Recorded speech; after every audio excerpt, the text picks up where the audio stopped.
original narrated audio story by Forbidden Romance Stories. The harsh lines of Duke Lysander Blackwood's face softened in the golden light as he stood frozen in the doorway, his dark eyes widening at the sight of Rosalind Thorne, changing her paint-stained dress beside the conservatory's marble statue. Rosalind gasped, clutching the fabric to her chest as their eyes locked across the room, neither able to look away as something electric and forbidden passed between them. Her auburn hair tumbled free from its pins, catching the dying sunlight that streamed through the glass ceiling of Thornvale's east wing. The Duke's hand tightened on the doorframe, his knuckles white with restraint, the weight of his title and society's expectations suddenly heavy on his shoulders. Behind him, the shadow of his family's legacy loomed like a specter, threatening to destroy the unexpected feelings awakening within his carefully guarded heart. Duke Lysander Blackwood strode through Thornvale's manicured gardens with the rigid posture that earned him the nickname, the Stone Duke, among London's elite. His estate manager hurried alongside, struggling to maintain pace. "The new gardener started yesterday, Your Grace," the manager said. "A Mr. Thorne." "Excellent references from the Harrington estate." Lysander nodded curtly, barely listening. The gardens were one of the few things at Thornvale that didn't require his constant attention. Unlike the mountain of correspondence awaiting him in his study, his daughter assists him, the manager continued. "Quite knowledgeable about plants herself, I'm told." At that moment, Lysander noticed a slender figure kneeling among the roses. Her simple dress and apron marked her as staff, but something about her posture, the careful precision of her movements, caught his attention. She looked up, seemingly sensing his gaze, and Lysander found himself momentarily startled by a pair of intelligent green eyes that assessed him with neither the typical fear nor fawning of household staff. "Your Grace," she acknowledged with a respectful nod, but nothing more, before returning to her task. "That would be Miss Thorne," the manager whispered unnecessarily. Lysander walked on, inexplicably unsettled. Later that evening, after hours of tedious estate business, Lysander sought refuge in the East Wing Conservatory. This glass sanctuary had been his mother's favorite place before her death 10 years ago. Now it stood largely neglected, though still maintained by the staff. He pushed open the door, expecting solitude, and instead found chaos. Drop cloths covered the floor, and several potted plants had been rearranged. A small easel stood near the center of the room. Before he could call for explanation, he heard movement behind the large marble statue of Artemis. Assuming it was a maid, he rounded the statue and froze. Miss Thorne stood with her back partially turned, in the process of changing from a paint-stained smock.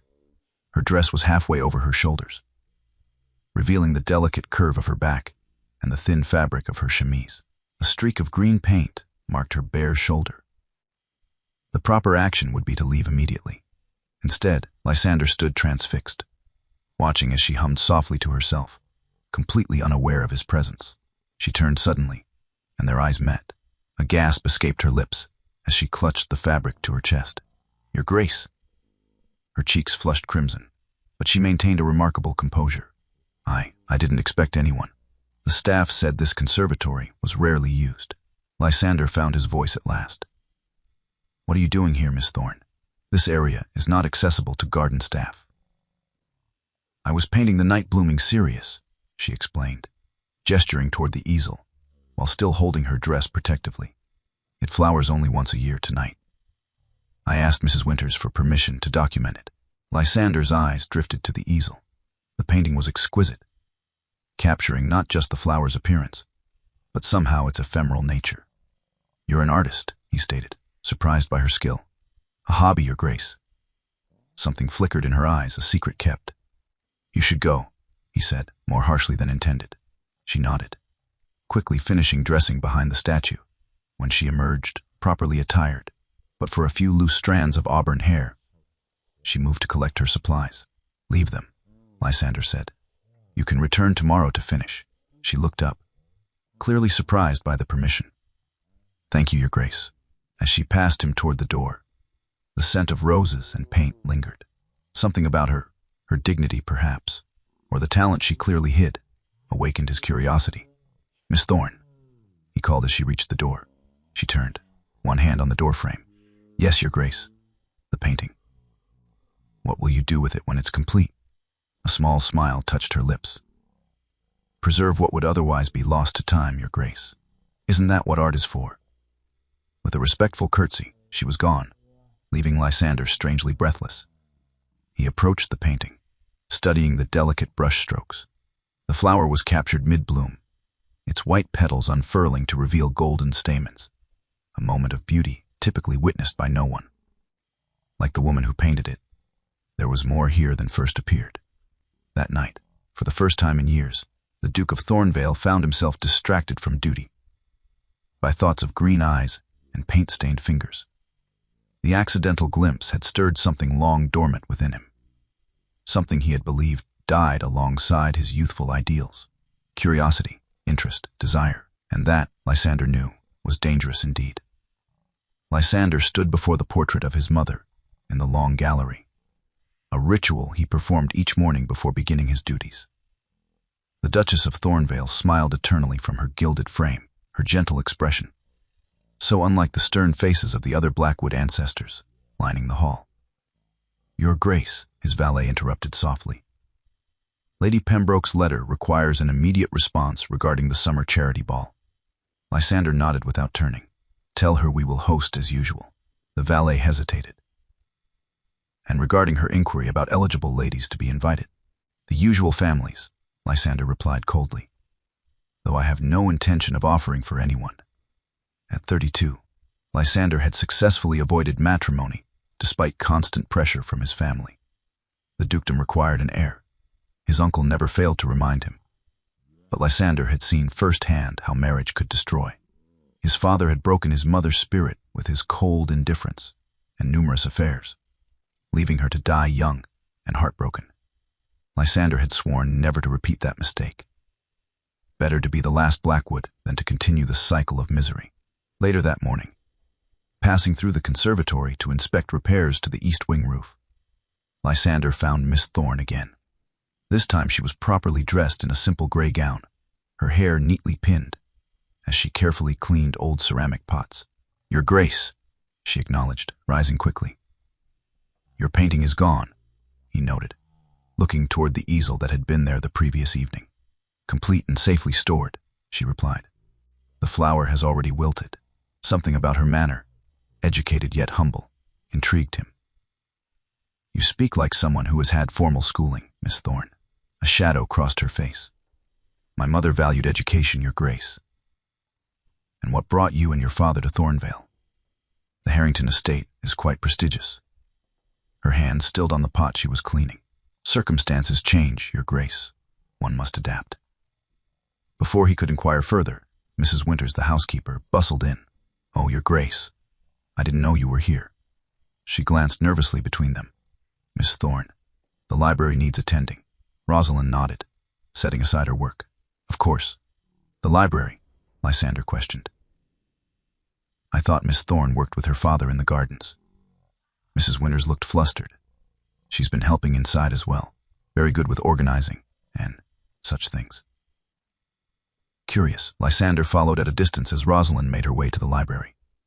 Through the partially open door, he watched as she climbed the library ladder with practiced ease, carefully removing books, dusting them, and returning them in precise order.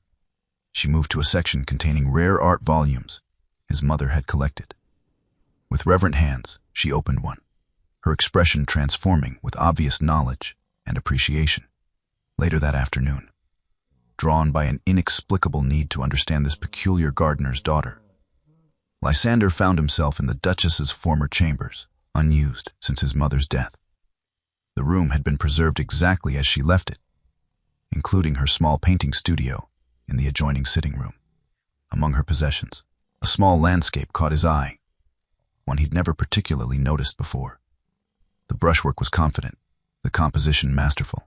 The signature in the corner read simply, R.T. The initials struck him. R.T. Rosalind Thorne. Impulsively, he took the painting and sought out Mrs. Winters. This artist, he demanded, showing her the signature. Who is R.T.? The housekeeper paled. I believe that was a local artist your Grace's mother patronized.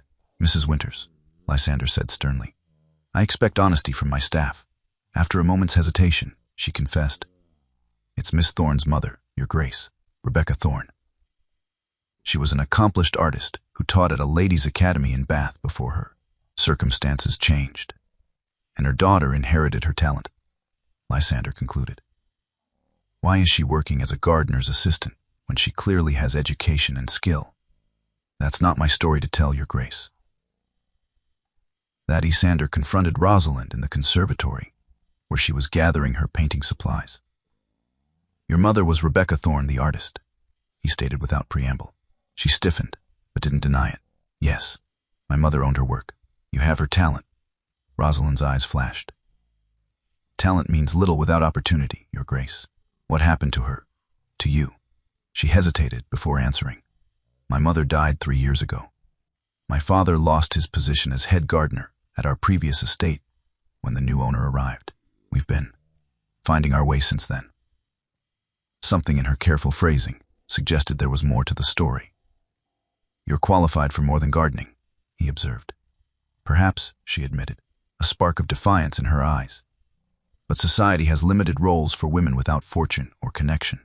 Their gazes locked, and Lysander felt an unexpected connection.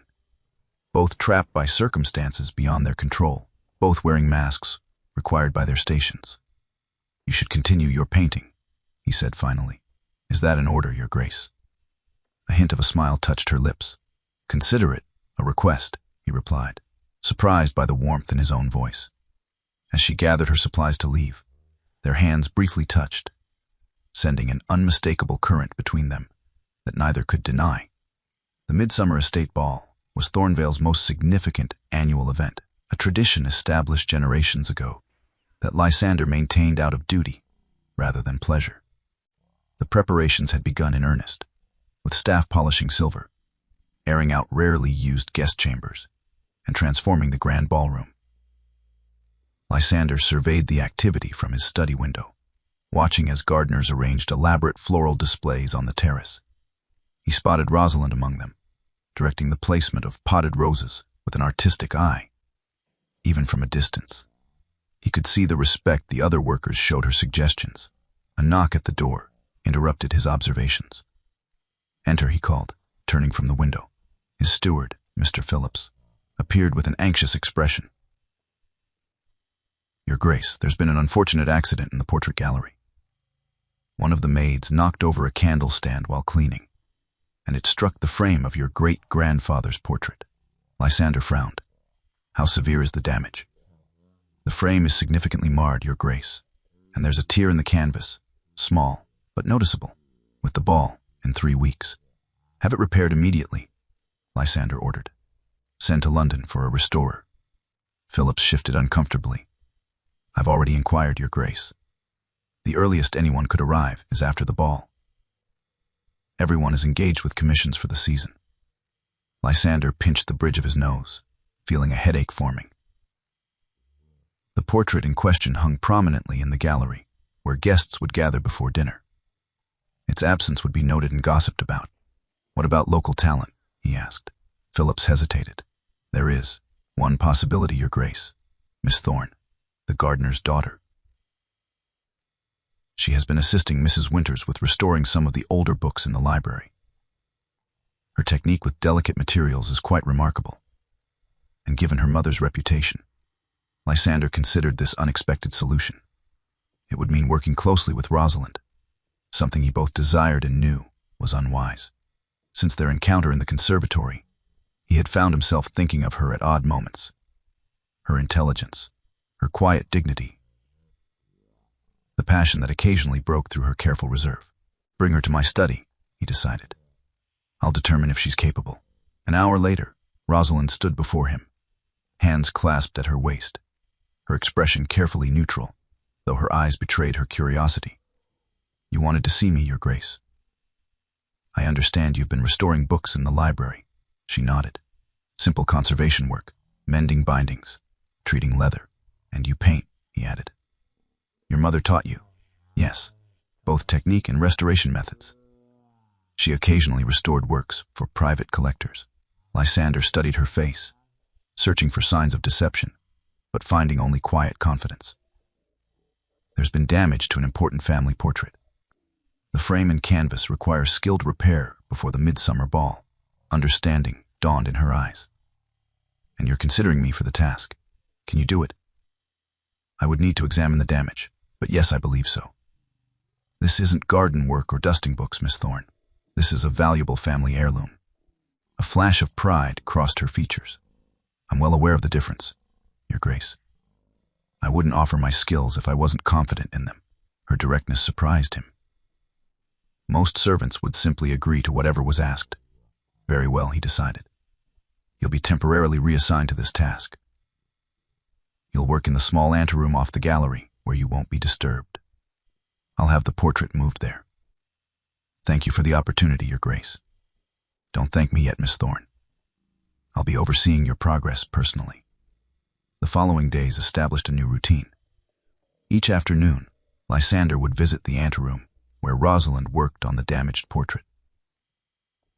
What began as brief inspections gradually lengthened into conversations, as he found himself fascinated by her methodical approach and extensive knowledge. The varnish has yellowed significantly, she explained one day, carefully cleaning a small section of the canvas. It's obscuring the true colors beneath. Lysander leaned closer, watching her hands move with delicate precision. I've never seen it any other way. That's the challenge with old paintings. We forget they weren't always, as we see them now. She glanced up, finding him nearer than expected. Time changes everything, doesn't it? Their eyes held for a moment too long before she returned to her work. As days passed, Lysander found himself revealing things he rarely discussed. His mother's love of art, his own abandoned interest in drawing, the weight of maintaining Thornvale's legacy. In turn, Rosalind shared glimpses of her former life, her education at her mother's side, travels to Italy to study art techniques, the financial ruin that followed her mother's illness. Your father wasn't always a gardener then, Lysander asked one rainy afternoon as thunder rumbled outside. Rosalind's hands stilled on the canvas. No, he was a professor of botany at Oxford.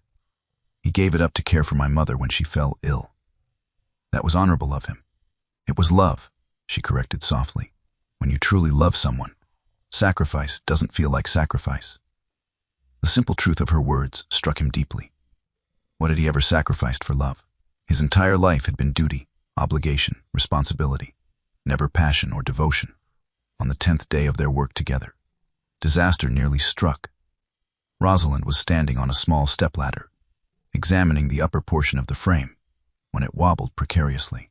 Lysander, who had been watching her work, lunged forward instinctively. His hands caught her waist as she fell, and suddenly she was in his arms, their faces inches apart. Time seemed to suspend as they remained locked in that position. Her hands braced against his chest, his arms secure around her. Thank you, she whispered, her breath warm against his face. Instead of setting her down, Lysander found himself drawing her closer. Warning bells sounded in his mind, but for once, he ignored them. When his lips met hers, the contact was gentle, questioning, until she responded with unexpected fervor, her fingers curling into the fabric of his coat. The kiss deepened, years of denial and loneliness, fueling a passion neither had allowed themselves to acknowledge. When they finally broke apart, both were breathing heavily. Reality crashed back instantly. He was a duke, she was a servant. The boundaries they had just crossed could ruin them both. Rosalind, Please don't apologize, she interrupted, stepping back and straightening her dress with trembling hands. That would only make this worse. I wasn't going to apologize, he admitted, though perhaps I should. Their eyes met again, the connection between them now impossible to deny or ignore. We should focus on the restoration, she said finally. The ball is in 10 days. Lysander nodded. Though they both knew everything had changed. A different kind of restoration had begun. One neither had anticipated, and neither knew how to complete.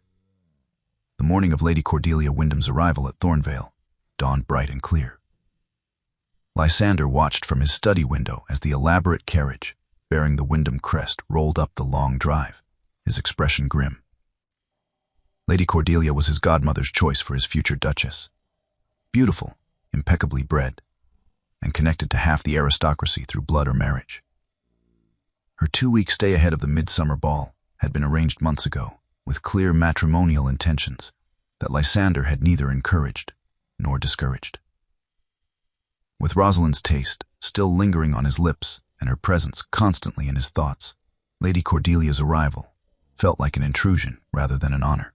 "Your Grace," his butler announced from the doorway. Lady Cordelia Wyndham and her mother, Lady Wyndham. Lysander straightened his jacket and assumed the mask of the proper duke. "Show them in." Lady Cordelia swept into the room in a rustle of expensive silk, her blonde beauty exactly as advertised. She curtsied perfectly, her practiced smile revealing nothing of her thoughts. "Your Grace, how wonderful to see Thornvale at last. Mother has spoken of its grandeur for years." The following hours passed in a blur of polite conversation and calculated compliments. Lady Cordelia was everything society valued: accomplished in music and French, knowledgeable about fashion and etiquette, and masterful at appearing interested in whatever Lysander said, while revealing nothing substantial about herself.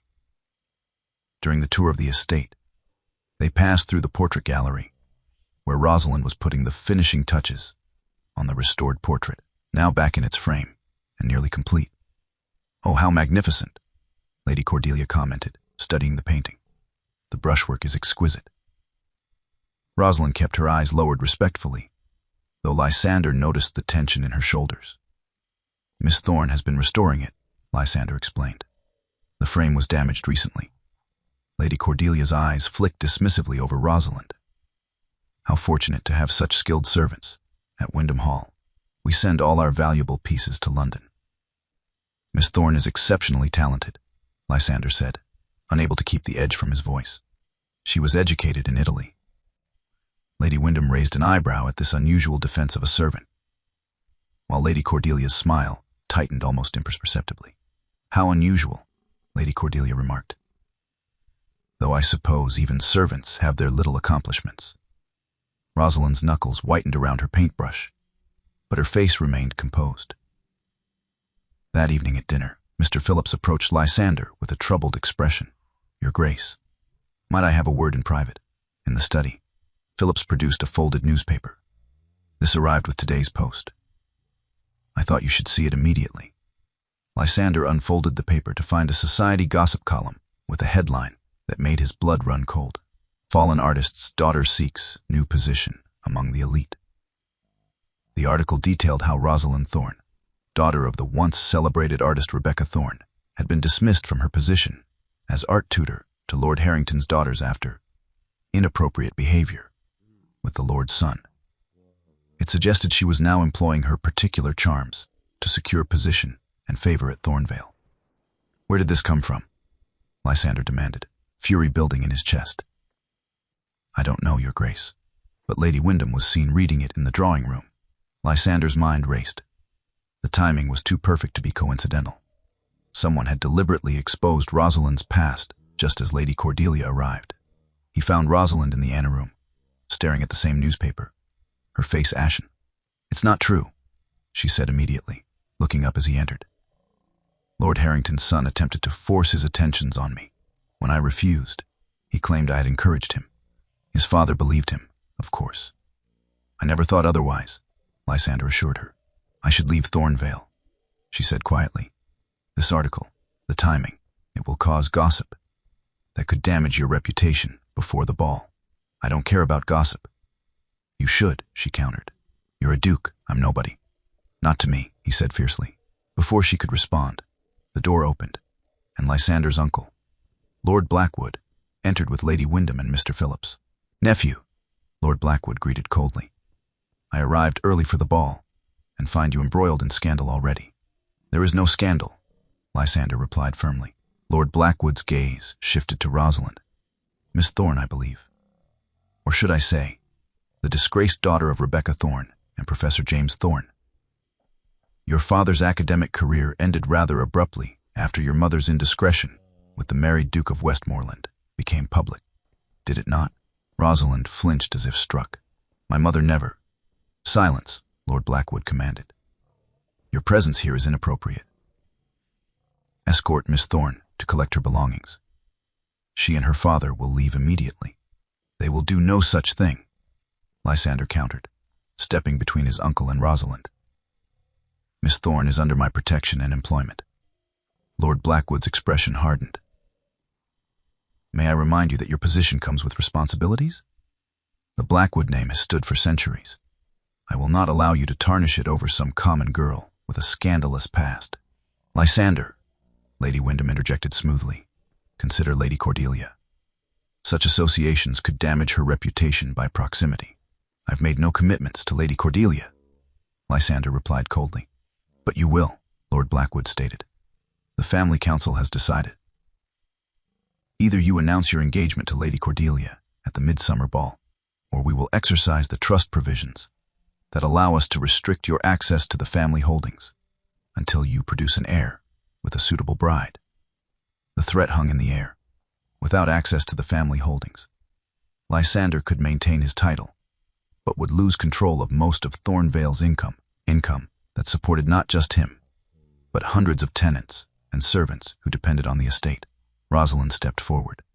I'll go, she said quietly. I won't be the cause of such discord. Their eyes met.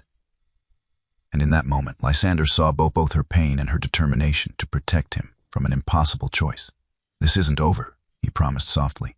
But as she walked away, dignity intact despite the humiliation, Lysander felt the walls of duty and expectation closing in around him once more. The morning after Rosalind's departure dawned gray and cold, matching Lysander's mood perfectly. He had spent a sleepless night contemplating his options, all of which seemed to lead to misery, either his own or that of those who depended on him. Lady Cordelia appeared at breakfast looking radiant, apparently unaware of or unconcerned by the previous day's events. She chattered about the upcoming ball, her preferences for the music selection, and her thoughts on redecorating certain rooms at Thornvale. The East Wing Conservatory is particularly dreary, she commented, buttering a piece of toast. All those strange plants.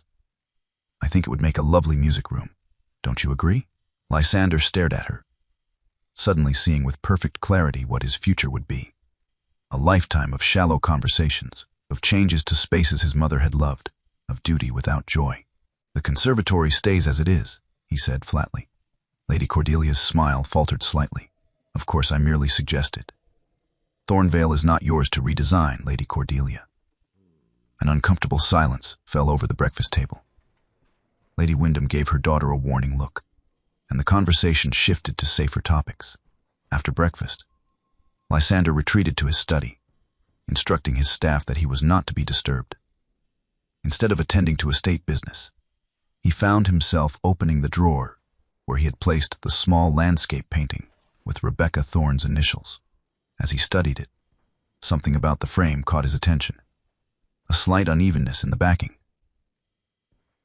Curious, he carefully removed the backing paper to find a folded letter tucked inside. The letter, dated 15 years earlier, was addressed to his mother from Rebecca Thorne. My dearest friend, I write with a heavy heart, knowing this may be our last correspondence. The rumors spread by the Duke of Westmoreland after I rejected his advances have destroyed James's career and my reputation. That a man's wounded pride could cause such devastation seems impossible, yet here we are. I am grateful beyond words for your offer of assistance, but we cannot accept. The Blackwood family's connections to Westmoreland would place you in an impossible position. James has secured a position at a small estate where we will live quietly with our daughter. Know that your friendship has been one of life's greatest blessings. Perhaps someday, when this scandal has faded, our daughters might meet as we once hoped. With eternal gratitude and affection. Rebecca. Lysander read the letter 3 times, his hands shaking with rage and revelation.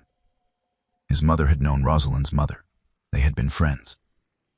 And the Duke of Westmoreland, his father's closest ally, had destroyed the Thorne family with false accusations after being rejected.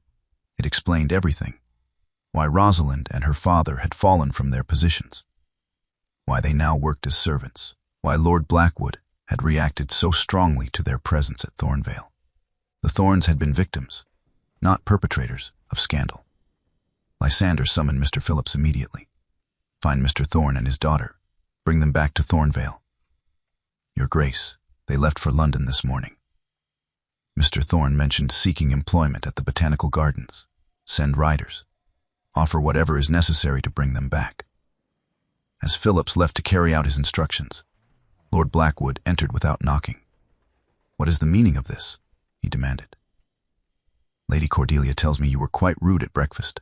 Lysander held up Rebecca Thorne's letter. Did you know about this? About what really happened to the Thornes?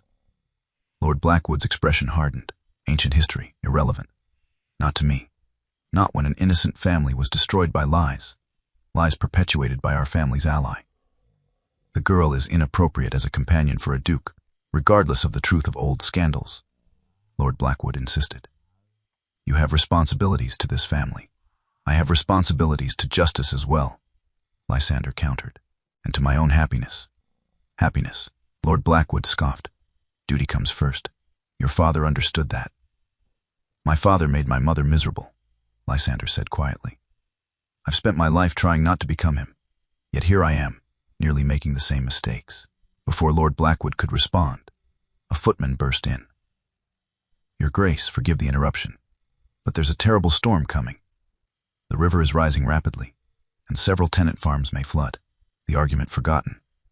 Lysander immediately shifted to action, ordering emergency measures, and personally riding out to oversee evacuations from the lowest-lying cottages. The storm's fury increased throughout the day, rain lashing down in blinding sheets. As darkness fell, Lysander and his men had just helped the last family from the flooded area when a rider approached. Your Grace, the man shouted over the wind. We found Miss Thorne and her father. Their coach was stranded when the bridge washed out. We've brought them to the East Gatehouse. Lysander spurred his horse immediately, racing through the storm to the small stone building that guarded Thornvale's eastern approach. Inside, he found Rosalind helping an elderly tenant woman warm herself by the fire, while Mr. Thorne organized blankets for several displaced families. Even in crisis, they thought of others first. When Rosalind saw him, soaked and mud-splattered, she froze. For a moment, they simply stared at each other across the crowded room, the chaos of the storm fading around them. You came back, Lysander said finally. We never reached London, she explained. The storm turned us back, and then the bridge. I sent riders looking for you. I found a letter from your mother to mine. I know the truth now. Understanding dawned in her eyes, followed by a cautious hope. Outside, the storm raged on, but inside, something broken began to heal. Dawn broke clear and golden over Thornvale, the storm's fury spent. The damage was considerable. Fields flooded, fences down, the East Bridge destroyed. But no lives had been lost, thanks largely to the quick action of Lysander and his staff. In the aftermath, social barriers had temporarily dissolved. Lady Cordelia and her mother had been pressed into service-rolling bandages, while Lord Blackwood found himself organizing shelter for displaced tenant farmers in the Great Hall. Lysander found Rosalind in the conservatory, where she stood gazing at the rain-washed gardens beyond the glass. Morning light streamed through the windows, illuminating her profile and catching the auburn highlights in her hair. My mother's letter, she said without turning as he approached. May I see it? Wordlessly, he handed her the worn paper. She read it carefully, tears gathering in her eyes. I never knew they were friends, she whispered. My mother spoke of a dear friend at Thornvale, but never by name. They protected each other, Lysander observed. Just as my mother protected yours by not challenging Westmoreland's lies. And now history repeats itself, Rosalind said softly. Another scandal, another impossible situation. Not impossible, Lysander countered. Just difficult. She turned to face him fully. Your family will never accept me. Society will never accept me. I won't be the cause of your ruin. Last night changed things, he said. Did you notice how Lord Blackwood worked alongside your father to organize the hall?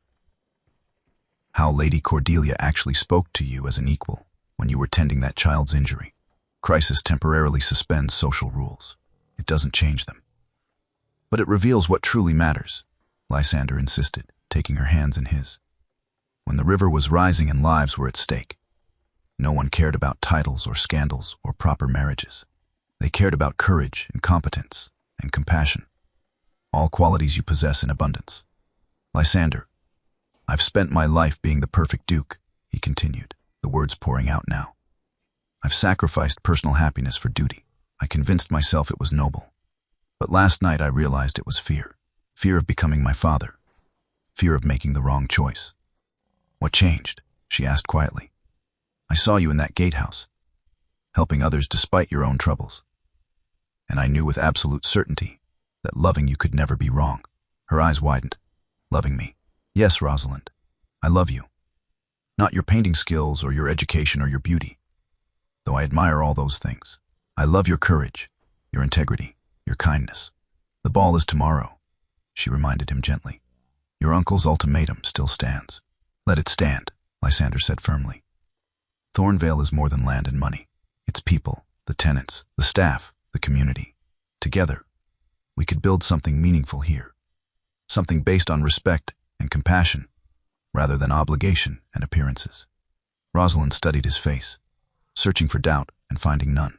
Slowly, wonderingly, she raised a hand to his cheek. I love you too, she whispered. I've tried not to, but... He silenced her with a kiss, gentle at first, then deepening as she responded. When they finally parted, both were smiling. What happens now? She asked. Now, Lysander said, we face my family together. The midsummer ball proceeded as planned, despite the storm's damage. The great hall gleamed with candlelight, the orchestra played, and guests from across the county arrived in their finest attire. Lord Blackwood approached Lysander before the traditional opening speech, his expression grave. Have you made your decision regarding Lady Cordelia? I have, Lysander confirmed, and it's not what you want to hear. Before Lord Blackwood could respond, Lysander took his place at the head of the hall, raising his hand for silence. The music faded, and all eyes turned to him. Welcome to Thornvale, he began. This ball has a special significance this year. Not only are we celebrating midsummer, but also new beginnings. A murmur rippled through the crowd as Rosalind appeared at his side, dressed simply but elegantly in a gown of deep blue. I am pleased to announce my engagement to Miss Rosalind Thorne, Lysander continued, taking her hand. Together, we will guide Thornvale into its next chapter. The shocked silence was broken by Mr. Thorne, who began to applaud. Gradually, others joined in, first the tenant farmers whose lives Lysander had saved during the storm, then the staff who had witnessed Rosalind's kindness, and finally, surprisingly, Lady Cordelia herself, who caught Lysander's eye and gave a small, understanding nod. Lord Blackwood remained stone-faced, but Lysander knew time would soften even his opposition. The truth about the Thornes would eventually emerge, and society would adjust, as it always did. 1 year later, Lysander and Rosalind stood on the terrace of Azurewood, a smaller estate on the edge of the Thornvale lands. Though Lord Blackwood had indeed restricted access to some family holdings, they had enough to live comfortably and support their dependents. The conservatory at Azurewood was twice the size of Thornvale's, filled with rare plants and flooded with natural light, the perfect studio for Rosalind's artwork, which was beginning to gain recognition under her own name. Any regrets? Lysander arm around his wife's waist as they watched the sunset. Rosalind smiled up at him, her hand resting protectively over her slightly rounded belly. Not one, she assured him. We've built something real here, something that will last.